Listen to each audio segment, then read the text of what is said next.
When people ask me if I believe in God, and I'm kind of up against the wall, I try to avoid answering, but if I'm up against the wall, I'll say yes, but I have no idea what God is.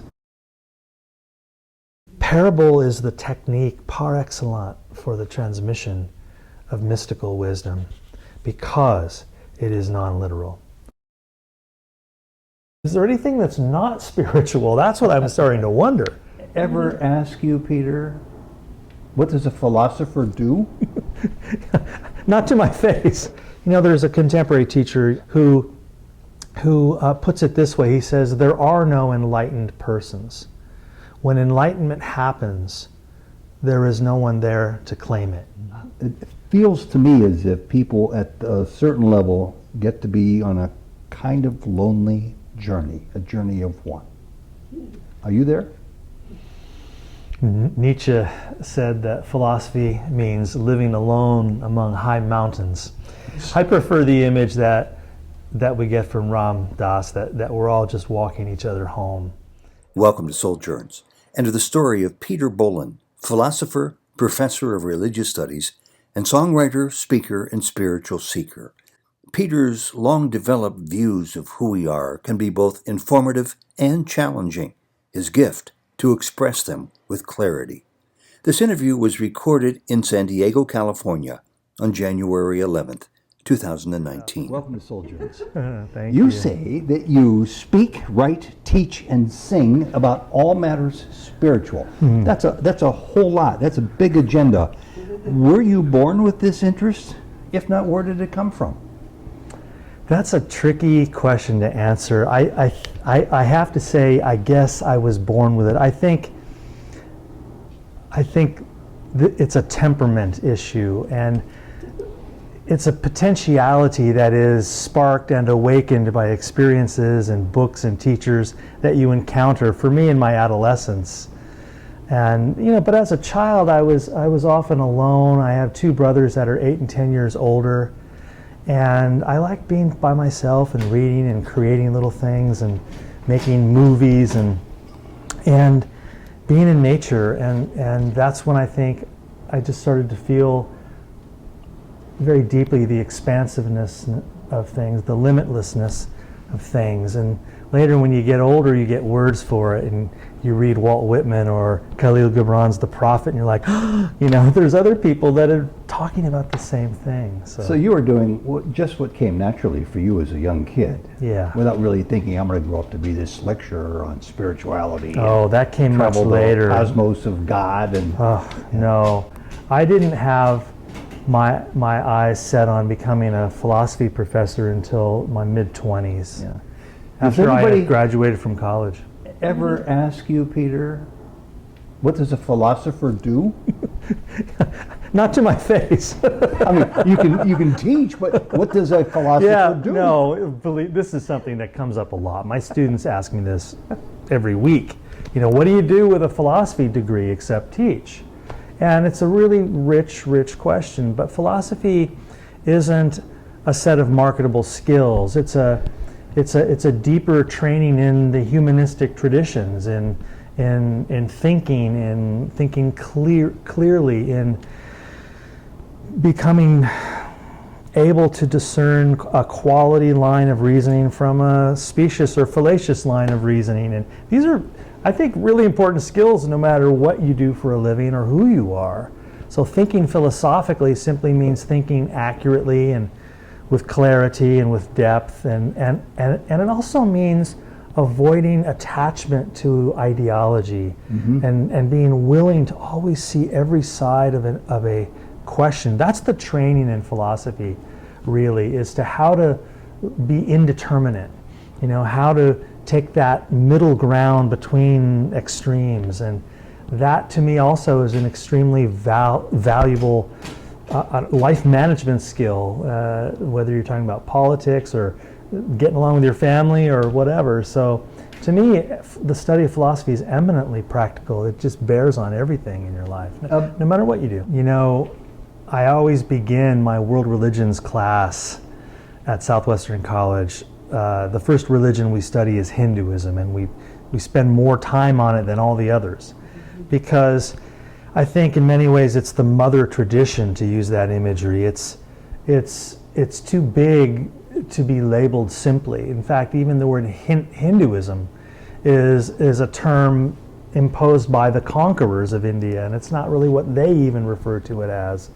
It's simply the pursuit of truth and looking for wisdom, and there are all these different lanes within Hinduism. That's what's so attractive about it for me, that one can be cerebral and intellectual in jnana yoga, or absolutely heart-centered and devotional in bhakti yoga, and etc., all the different paths.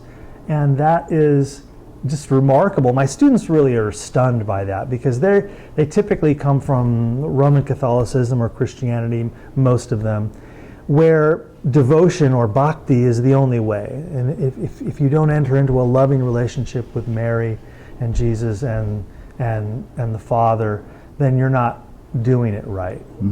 And they're struck that in India there are other paths to the summit.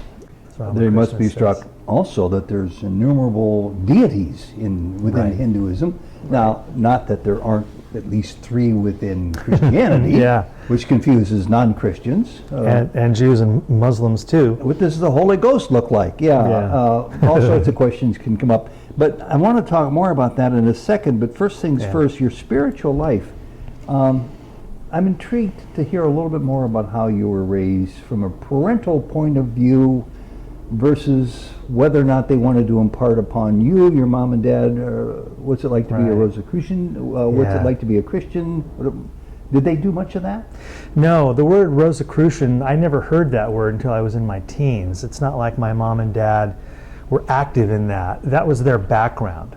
My mom and dad are from the Netherlands, and their families met through their mutual interest in the Rosicrucian tradition. My mom and dad were married in a Rosicrucian ceremony in Holland in 1946. But as they moved into their child rearing and adult years, it wasn't a practice they continued, but it's embedded, and they emigrated here to the U.S., and then I was born. And I would describe my childhood home as a secular, spiritual home. My mom and dad were very, very ethical, principled people, but there was no regular Sunday worship. We went to the beach on Sunday morning. I think of the Dutch as being that way, not just your parents. I think so too. And it's that mystical idea, isn't it, that wherever your eyes fall, they are gazing upon God. And you don't have to go to a special service or hear someone's teachings or go to a building to experience that which is real, that which is eternal. I grew up in Ventura, California, and as I got into my teen years, my mom and dad got interested in Krishnamurti, who Not spoke too far up the street from who spoke at Ojai and lived at Ojai periodically during the years he was still traveling around in the 70s, and sadly, I have to report I never went to see him because I was a teenager, and I'd rather go to the beach with my friends. Well, you would have had something in common with him, I think, because he sort of turned a blind eye towards all organized religions. I'm a huge fan of him now. I read him all the time. And because he is, I think, a remarkable voice in 20th century spirituality that I resonate with, that some people distill down to this sort of strange phrase of the no guru movement. To at least be cautious about any ideology or any dynamic of following someone else. That if truth really is universal, and if we are aspects of the one, and if the ground of being manifests itself as all of this, then the whole dynamic of seeking or feeling like you have to pick the right ideology off the ideology tree, that all sort of disappears. And I was attracted to that. So when I went to college, I went to UC Santa Barbara after a few years at my local community college as a philosophy major, and changed my major to religious studies right away because I was just more interested in all of those courses. So I came into the world of religion and spirituality mostly through academia. And that's how I dove deeper and deeper into all the different traditions, and I was hooked. Houston Smith would have been proud of you, I think. He was the first guy. Yeah. That's the book I read when I was a teenager at Ventura College. The big book? The World's Religion. It used to be called Religions of Man? The Religions of Man, just the paperback. And his, his even-handed take. And there's a technical term in religious studies for it. It's called the, now I can't think of it. It's such a silly word. I'll come up with it later. But it's this word, the phenomenological approach. Meaning you try to get inside the experience of a Muslim, a Hindu, a Buddhist. Instead of studying it from the outside, you try to get inside and experience the world. What would the world look like if I were a Jain or a Zen Buddhist? And so to get inside the experience of it, that was his approach. And it was only years later that I learned that the reason he was drawn to that approach is because of his deep commitment to Vedanta and theosophy and the idea that all religions are one. And that's what would lead one to view world religions like that. I'm afraid that's what I do every day with my students too. Well, that leads me into my next question quickly. Your passion. I'm sure you've got more than one, but your passion, as you publicly decree it, is shaping insights of the world's wisdom traditions. That's a big passion. How's that working for you? I feel like a man on a mission a little bit, just because, God, this world is messed up and people are so wounded and there's so much melancholia and depression and addiction and dysfunction, and I feel like I got relief from a lot of those same maladies through the light and wisdom that comes up through these traditions, and not because they tell you what to do and how to do it, or because they give you all the answers. It's not answers we're looking for. It's like Joseph Campbell says, it's not the meaning of life we're after. It's the experience of being alive, and that sense where your joy kind of awakens and where you drop some of your fear. You can just feel the energy in a room shift when students suddenly are not having a conceptual, intellectual insight. They're having a mind-body shift, and that's the good stuff. And that's why I'm in this. So it isn't me that has anything special to offer. I feel like I'm just pointing at things. Look at that. Look at that. Look at that. Yeah. Does your own personal current spiritual path have a name to it, or does it go purposely unnamed because you're constantly evolving?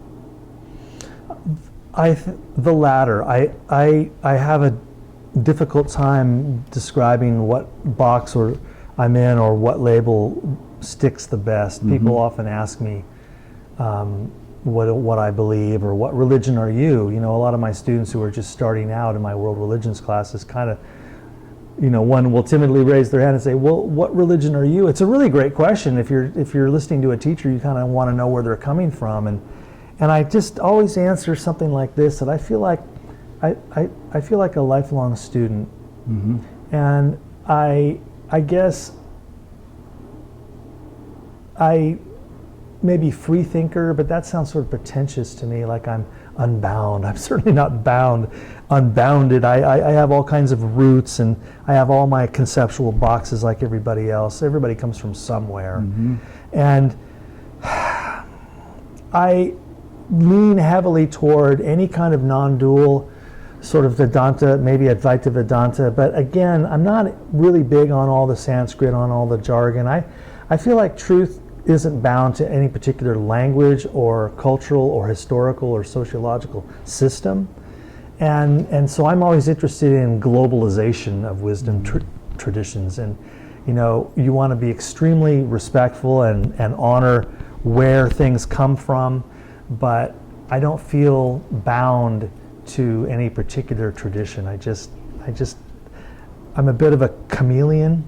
When I go to a Catholic Mass, when I walked into Notre Dame Cathedral in Paris, my wife Lori and I were in Paris in June, and we walked into Notre Dame with all the other tourists, and it was unnerving how powerful it was. It strikes you, right, as you walk through the door. This towering stone, and of course there was a choir, a mixed men's and boys choir, singing different choral songs, and you could have heard a pin drop in there. It was electrifying. It was just I'm like, I get it now. This is, and the way the light comes through the rose windows, and it is stunning. Yeah. And I get that same pitch when I'm hiking back here in Mission Trails Regional Park on the Grassland Loop Trail, and I'm sitting on a big flat rock in the middle of a field, and there's the Morteros where the Kumeyaay ground their acorns, and I think this is like their cathedral, this beautiful chaparral valley, and it's look, the sacred is either everywhere or it's nowhere. And places like cathedrals or a particularly beautiful arrangement in nature are like magnifying glasses through which it seems to sharpen and seems to expand, but it's always here and now, and that's the only place it ever is. And that's what you're reminded of when you're in a place like that. It sounds like your understanding and your picture of what I will call the divine has evolved. If one of your students were here and he said, "Teacher, tell me your definition of God," what would it be? Yeah, God is a word, as Joseph Campbell says. It's an idea that refers to something that cannot be thought and cannot be spoken. So the idea of God is a perfectly good image. Joseph Campbell calls it a mask. So whatever our idea of God refers to is beyond thought and beyond words, ineffable, inconceivable, nameless.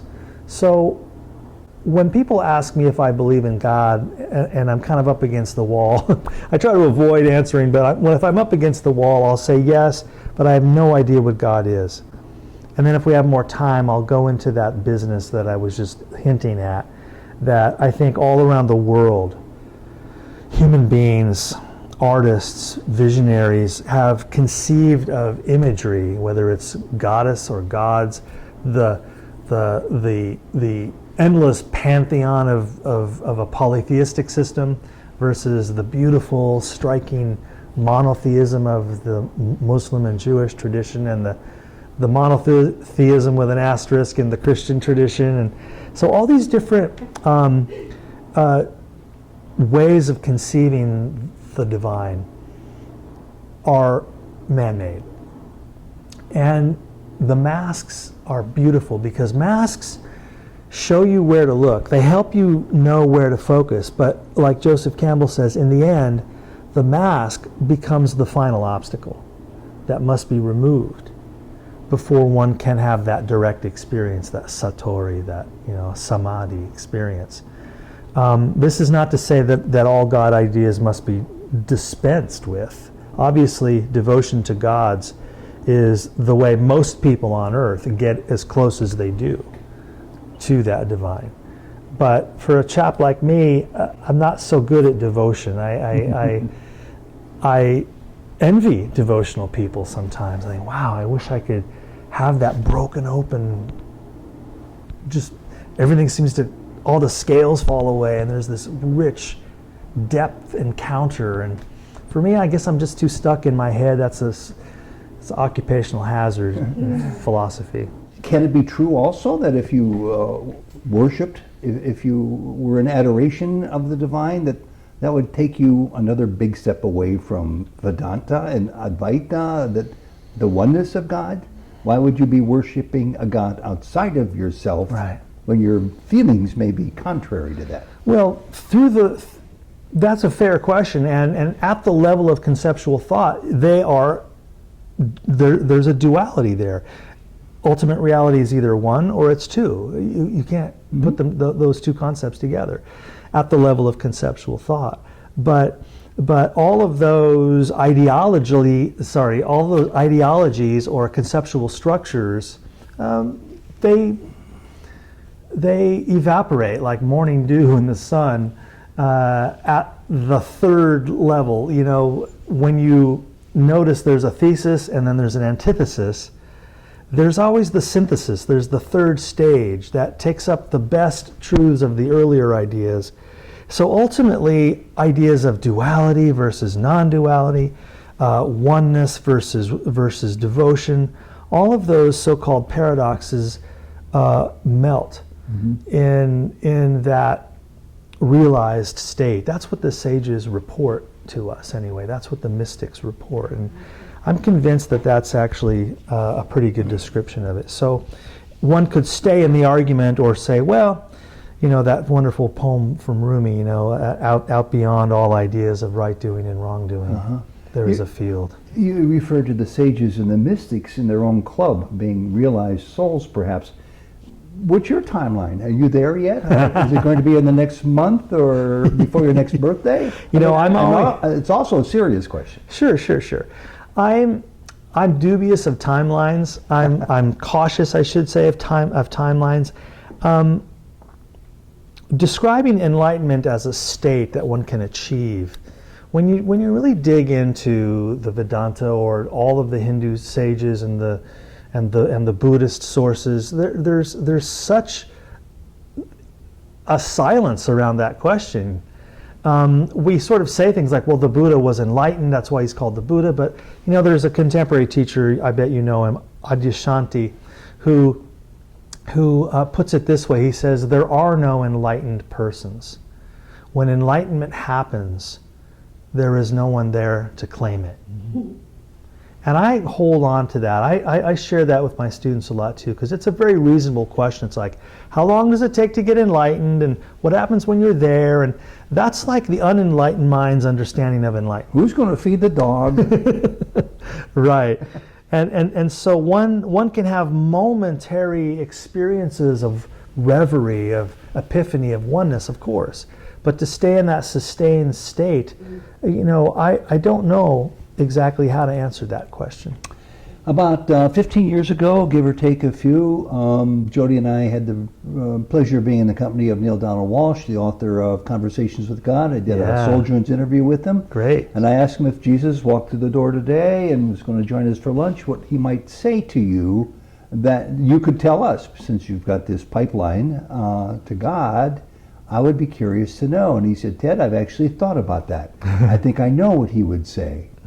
You've got me all wrong. Would like to know where you stand on that line. Right. Well, my first thought is, does he know English? Assuming he would, being the God and all of that. You know, my respect for Christianity is endless and bottomless. There is, of course, a problem in all organized religion. It's not just in Christianity. Once there's a wisdom teacher, Jesus, Buddha, Muhammad, etc., they have a breakthrough experience. They teach what they teach. They gather students. They die. Students write down what they wrote. The writings have to be protected. An institution coalesces around them. Money needs to be raised. And in any institution, there's hierarchy, and then there's power structure, and then the mission shifts from trying to experience what the master experienced to preserving the institution that is the repository of the master's lineage. And institutionalization is just a dangerous dynamic, whether we're talking about the state or the educational system or a spiritual community. So Christianity doesn't have, it's probably more obvious because it's the dominant religion on earth, and we could point to, you know, the destruction of the Inquisition and the conquest and all that kind of thing, or the actions of some contemporary Christians today, which seem to many of us who are students of Jesus to be the opposite of what Jesus taught. And this is always a beautifully vexing challenge to how do we restore the principles that Jesus lived and taught and patiently correct the institution. That has grown up around that. That has grown up around it. And that's work for Christians to do. I'm not really in that group, so it isn't for me to say. We saw you speak for 2 hours straight to the Coronado gathering, large gathering, Yeah. on what, as I recall, the clash between fundamentalism and spirituality. That's it. You didn't mince any words. And at the end, your absolute rigid balance of impartiality sort of veered, in my estimation. But you left no doubt, in my mind, where you are. Yeah, would a fundamentalist give that talk? Yeah. My concern was that, do you run the risk of tainting that large number of people between the two polar opposites? This is a great question, and especially on kind of a hot button topic like that. You know, I tried to intimate at the beginning with that little story I told about my student who went up to that very conservative Christian college to sit in on her friend's class, where she heard the professor claim rigid exclusivity and all other religions are bad and all that. And then I asked the question, how can you be neutral when you're confronting an ideology whose very core principles are that everybody but them is wrong? I don't know how to dialogue with that. And so that was my starting point at the beginning, and then we kind of got into the qualities. But I certainly do have a point of view, and when I'm in the classroom at Southwestern College, that's a different situation. There, I really take seriously the attempt to be objective and neutral, or at least to balance different sides. I'm guessing you have possibly a few fundamental absolutely. Yeah. You always do. Oh, of course. Anytime a hot button issue comes up, abortion, the border, homosexuality, whatever it is, you want to be mindful that there's a variety of perspectives in the room. And the power dynamic, since I'm the professor with the podium, you know, when I say something, when I offer my opinion, it comes across as that's the official statement of this meeting now or this institution. I don't really think that way. I'm just a guy like everybody else, but I get it, that I'm the guy with the microphone strapped onto him, or I'm at the front of the room. But when I'm off campus at an event in the community like that, I feel like, you know what? I'm a citizen of this society, it's like everybody else. I have a point of view. I'm going to say it. I'm not going to call anybody names or anything, but I think people are hungry for that. I do too. You know, this sort of phony neutrality is, nothing ever changes. Was it Desmond Tutu who said, you know, if you remain neutral, you have chosen the side of the oppressor. And he meant that in a very different context, of course, but I still think that has teeth. Yeah. I personally like to see also questions and answers, but that would have been 3-hour talk we would have given that day. Yeah, we didn't and have everybody time for enjoyed that. it. I was very impressed. Yeah. And you talked about exclusivity, of course. Being raised Catholic, I've seen that needle move from don't even look inside of a Protestant church, you'll go to hell. Yeah. Don't even think about going to a service there. Is that maybe the biggest issue that you would see about fundamentalism? Another issue? Well, I think the headline is the scriptural literalism and the exclusivity. Those two, I think, are really at the top of the list. The idea that if you're not with us, then you're against us. So dividing the world up into us versus them is a pretty toxic starting point. And a lot of religious communities, of course, have that to some degree. But there are many spiritual communities that, in fact, eschew that belief, and they purposely turn that on its head. But I think, the Roman Catholic tradition, which you just mentioned, has gone through an evolution. You know, in 1962 or so, is the Second Vatican Council.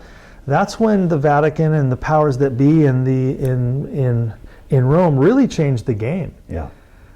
Before, you know, pre-Vatican II Catholicism was all those things you said. You know, if you go to any other kind of Christian church, you're going to hell. All the Jews, all the Buddhists, they're all going to hell. And after Vatican II, it's like, well, we now recognize that God communicates to different people through their own religion.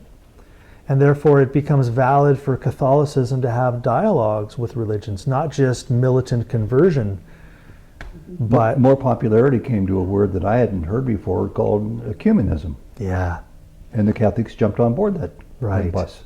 Right. The ecumenical movement is this dream that one day all Christianity will be reunited.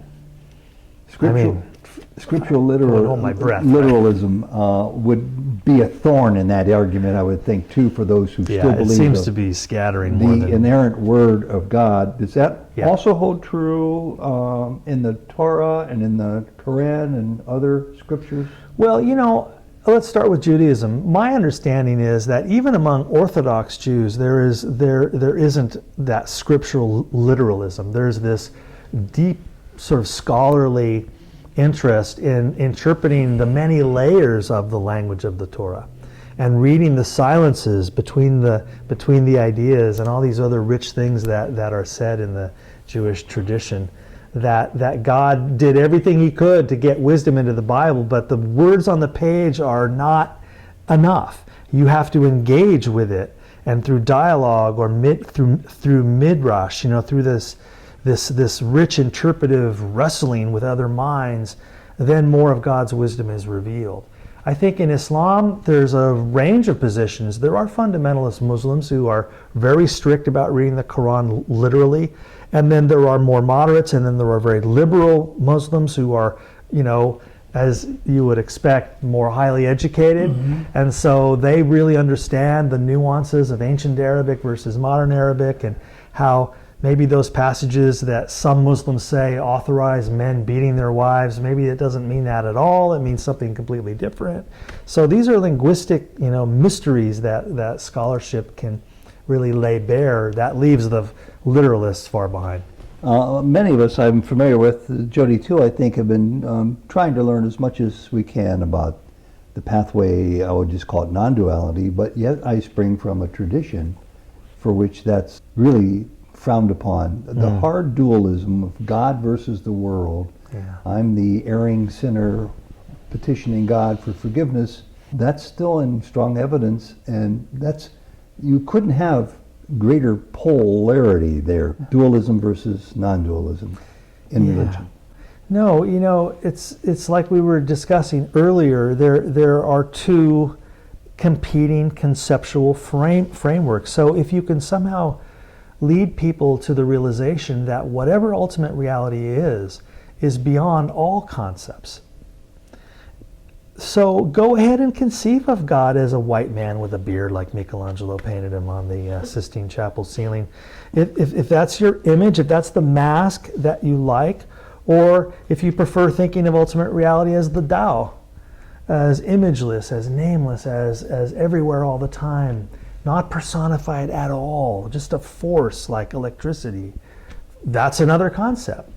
If you prefer to think of all reality being manifestations of one underlying reality, that non-dual perspective, that's another conceptual structure. So ultimately, what appears at first to be a contradiction or a conflict is resolved when you realize that all ideologies are conceptual and therefore transcendable. One other opposite viewpoint when it comes to the literalism of Scripture, I think, has to do with what you call Scripture as metaphor. Yeah. Fundamentalists don't quite see it eye to eye that way. But I can remember as a young teenager that in my reading of the Bible, the parables became my favorite part, because they could be interpreted 7 different ways by 4 people. And I still think very much that way. Is that less of an issue today, Scripture as word for word, the inerrant Word of God? I think that's so important what you just raised about parable. Look at the great teachers, Jesus and Buddha and so many others, most of whose names we'll never know, lost to history. Parable is the technique par excellence for the transmission of mystical wisdom because it is non-literal. It is inherently metaphorical for all the great teachings of Jesus. I am the vine and you are the branches.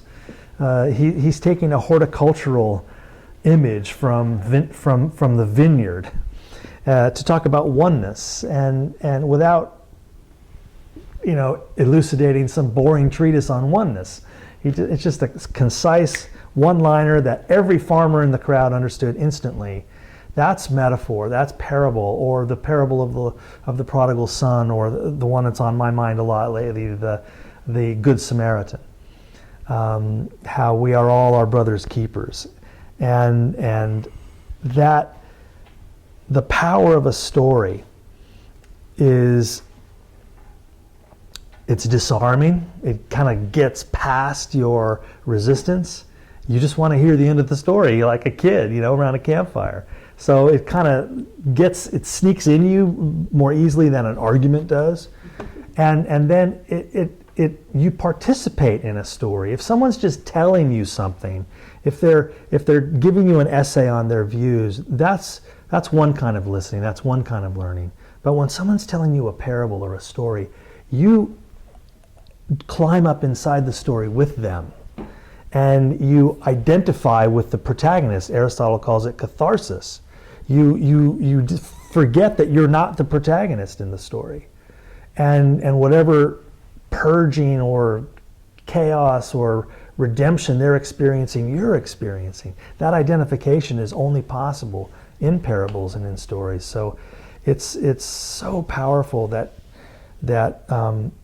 that's why those teachers use that method. Mm-hmm. I think you said that mystics know the ultimate reality but cannot put it into words. And I always argue why somebody can't at least try to put it into words. And I know mystics do.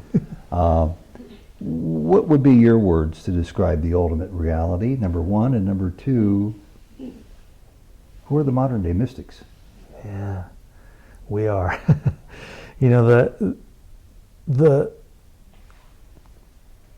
There's a line, I think it's from Meister Eckhart, the great German 13th century Roman Catholic mystic, who said that the theologians of the world are always in disagreement, but the mystics are always in agreement. Aren't they actually in agreement more with one another from other religions than they are with their own members opponents. of their own congregations? Yes, they're often heretics. The mystic is almost always a heretic within their own tradition, because they threaten orthodoxy, they threaten the ideology that I can't experience this for myself, I must receive it secondhand from the authorities. Meister Eckhart was slated for arrest by the Inquisition. He died before they could get him. Other mystics around the world were not so lucky. But your question about how would I say it? I think I'm always trying to say it with every song I write, or every poem, or every extemporaneous talk. I don't like to work from notes when I give lectures. I have the PowerPoint, of course. Yeah. That's my outline, so I know where I'm going and where I've been. But for me, I have to come into the room and be in that present moment with everybody in the room with me, and then I think together you feel your way through, and the right words come, and you feel the energy of the room. Is this time for some levity, or is it time to say something that might be difficult and challenging? And it's a little bit like playing music on stage. You know the song, but it comes out wildly different every time, depending on the living, breathing energy in the room. So every time I get on stage, whether as a lecturer or a teacher, or if I'm leading a meditation, or if I have my guitar and I'm doing some songs, it's that same kind of idea of giving voice to that which cannot be spoken. When I close my eyes at the end of the day, I know I'm not alone. When you hold my hand, there's no words to say. I just know I'm not alone. It really comes through. It takes great courage. I lack that. Our teacher of many years standing, Sai Baba, has always said, if you're called upon to give a talk the day after tomorrow, don't write it down and read it. Stand up extemporaneously and speak from your heart. It'll come through. Yeah. It'll come out okay. Yeah. Better than okay. And I think you're right, but that does take a lot of courage.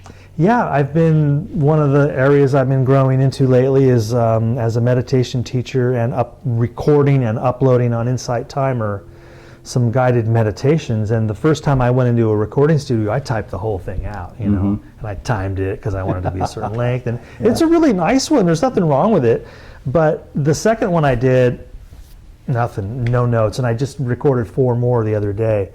All I had for each one was a title, and I just went in there and just first take, and I'm like, this thing has to be like I'm in the room with the people who are listening.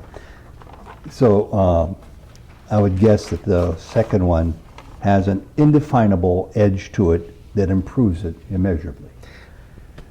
An energy, a wink and a nod that's verbal, that can't be seen. It has more.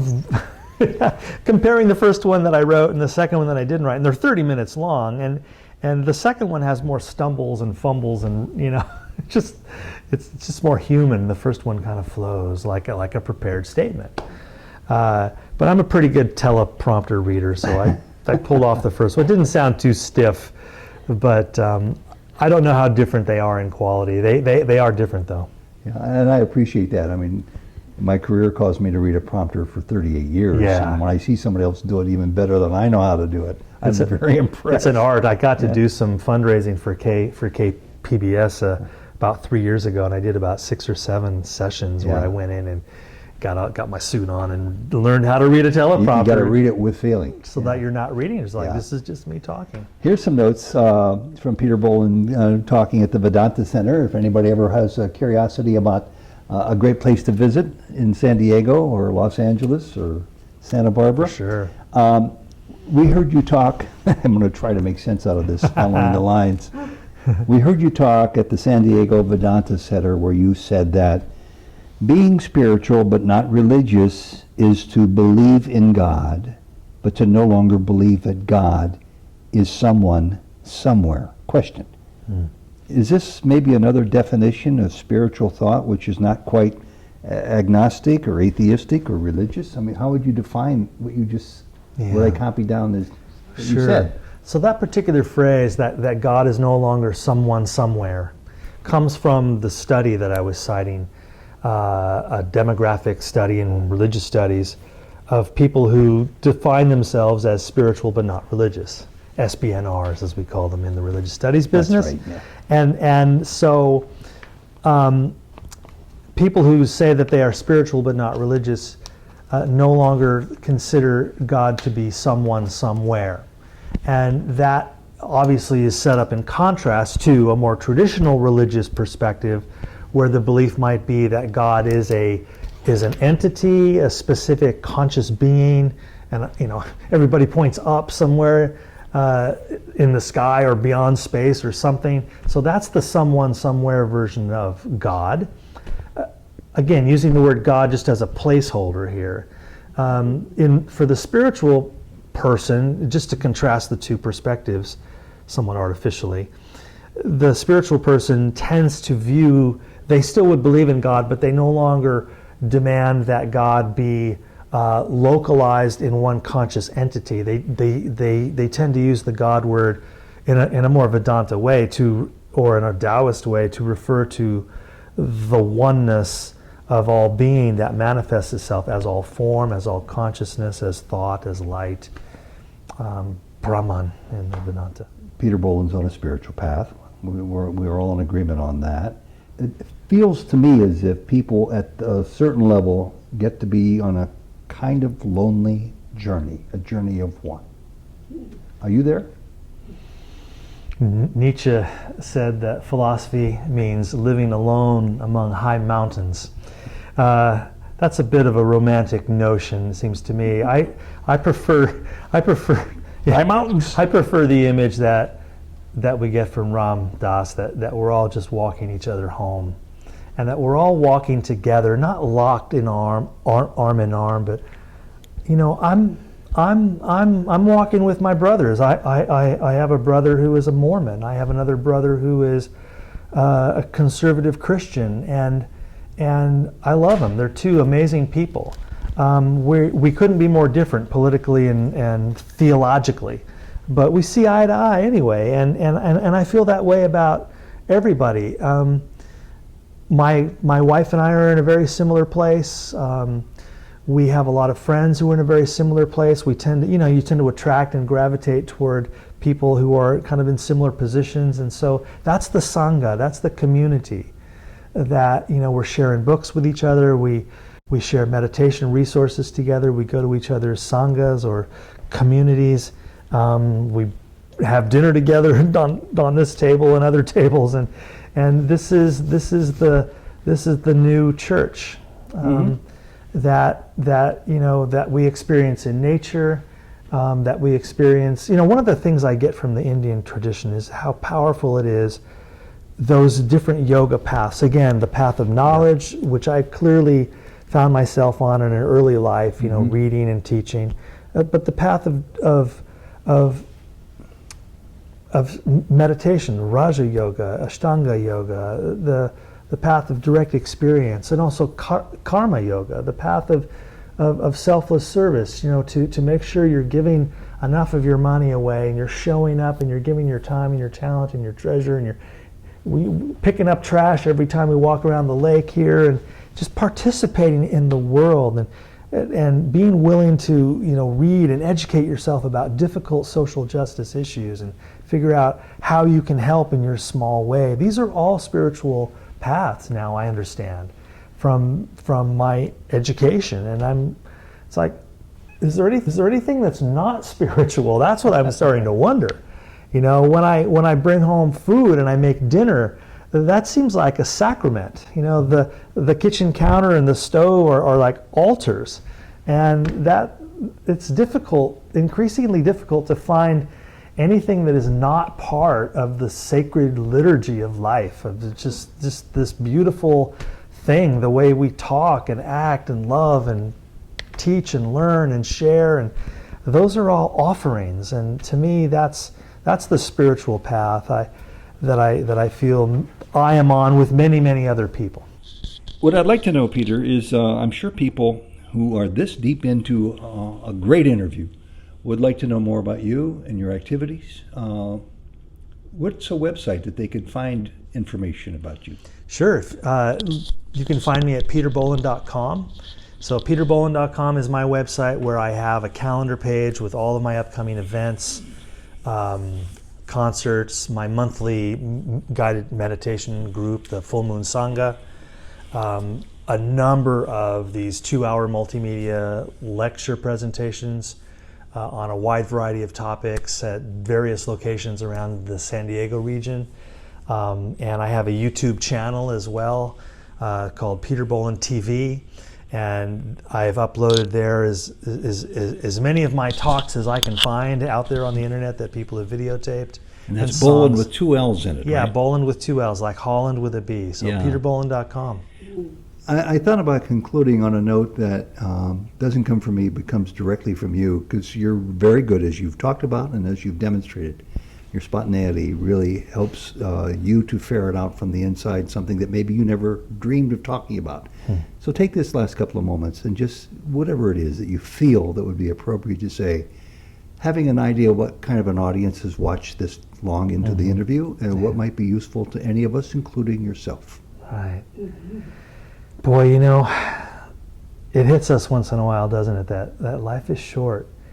And everybody says that, but nobody really believes it. And I feel a sense of urgency now as I enter these decades of my life. I turned 60 this year, and I'm pretty sure I got a little ways to go, but most of my life is behind me. And I don't add it up and wonder what it was worth. What I'm caught by is, what can we do with these last few afternoons that we have and these mornings?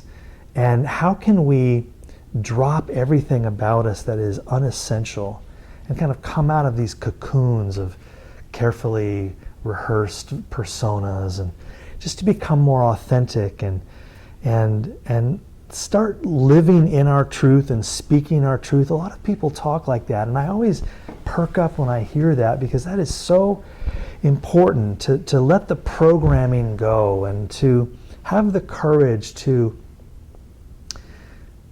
give voice to what your soul is telling you. I think we know much more than we think we do. and to be bold about experimenting with truth. That was Gandhi's. That was the title of his autobiography, My Experiments with Truth. And I often think about that all of us are trying this on and trying that on and trying this on, and whatever works we'll sort of stick with. And I think people have to do more about in terms of trusting their own truth as it is revealed to them through the unique experience that they have that nobody else has. Each of us is a one-off. There's never been a human being ever exactly like you with your specific temperament and genetics and experiences and talents and limitations and if it's true what the Hindus say that we are all manifestations of Brahmanatman, the eternal, here in the field of time, embodied, driven to action by our natures, but also deeply free, then this is a remarkable opportunity. How anyone could ever be bored is stunning to me. It's such a crazy ride to be alive and to experiment with truth and to cause as little harm as possible, but also be willing to upset a few apple carts on the way toward a world that works for everyone. I'm more and more passionate about social justice issues now, and I just reread Martin Luther King's letter from a Birmingham jail, and justice delayed is justice denied, and there is, in a sense, urgent work to be done, but we have to put in the middle of our social justice work a sense of peace, that it's not just in our hands, and that we contribute to the great turning of the wheel, but the changes that we all want to see are probably going to be many lifetimes from now. So there's a sense in which it's okay to relax. A final question, and it's a brief one. Sure. And it only requires a brief answer. Sure. It's really a gut check question. You ready for it? Yeah. About 25, 30 years ago, a leading Jewish resident in Cleveland invited me to interview him about his business, but I knew he was also hugely interested in the state of Israel, Judaism, and everything else. Sam Miller, you're approaching that time when we all start thinking about the end of our lives. When that last breath comes and passes, what's going to happen to Sam? And he says, I'm glad you asked me that question. I'll tell you exactly what's going to happen to me. I absolutely positively know. I'm going 6 feet into the earth, never to be thought of or spoken of again. Yeah. And nothing will ever become of me. My life is now. What about Peter? Oh, that's beautiful. Yeah, I think about that. I think after we die, people will remember our names for a few years. But when those people die and the people who remember them die, when you get a couple of generations ahead, most of us are going to disappear. And I don't have a doctrine about the afterlife. I don't know what happens. It's a mystery to me, and I'm going to leave it be a mystery. This opportunity of being alive is such a sacred, fleeting confluence of miracles that I just don't want to miss a thing. And when that time comes for me to go, I will, I think, graciously release. I know I don't get to keep any of this. I know I don't own this house. My wife is not my wife. I don't even own my own life. I witness it. I participate in it. But all of these forms are dissolving. I'm dissolving, and consciousness returns to consciousness. And who knows if there will be a Peter Bolland there to experience it? I don't know. Thank you again. Jody and I have been looking forward to this.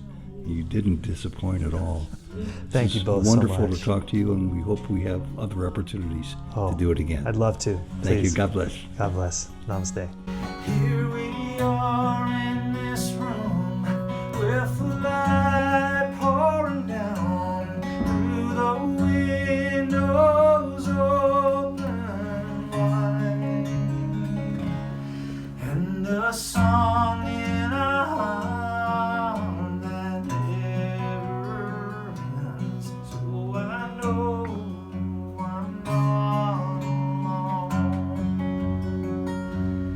inside.